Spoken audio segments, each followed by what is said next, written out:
Just the final question is what are, so we've got the music shops, the nightclubs, you've talked about the markets. What about the concert venues that we should be thinking about here? For live music? Yeah, for live music. One of the most important in that respect is Four Aces, which is in Dalston as well. I mean, again, we get a real sense of Dalston as in Hackney as a really important space musically and an important space of Black London.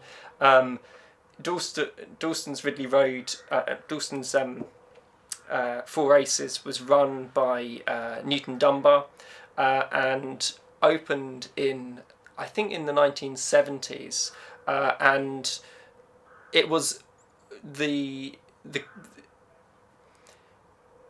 it was a place that if you were a touring reggae musician in the 1970s, you would play at. I think that one of his first coups was to get oh God, my mind keeps going at the moment. Sorry. Toots the Maytals? No. Israelite. Desmond Dekker. Desmond Dekker. Yeah. One of the first coups of Four Aces was to get Desmond Dekker playing. Actually, at the time that he released Israelites, and it Marley plays there at least once, I think several times. And actually, as you go further into the 80s and 90s, important bands like Prodigy do significant gigs there. I think quite a few gigs there actually. So it's not exclusively a kind of black music space, but it's a particularly important space. Alongside places like Four Aces, you have also clubs like the Q Club, which is in the West End, which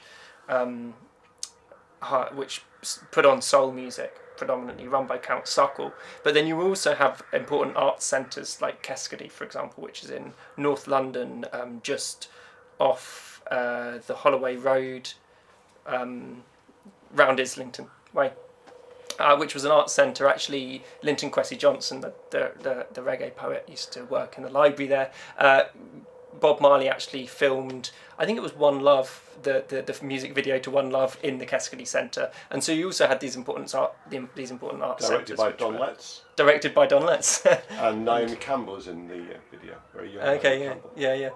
And again, I think it's important to recognise again that this isn't only these kind of commercial nightclubs and kind of entrepreneurial individuals like Count Suckle or Newton Dunbar, but also that places like Keskady really emerge out of the anti-racist movement and community development movement. The person that sets up Keskady is a man called Oscar Abrams, who was one of the founding members of the Campaign Against Racial Discrimination in 1964. So he's coming from a very political direction, but he establishes what becomes the centre of black arts in London after the West Indian Students' Centre, which was a little bit earlier, which was in the mid-60s to late 60s.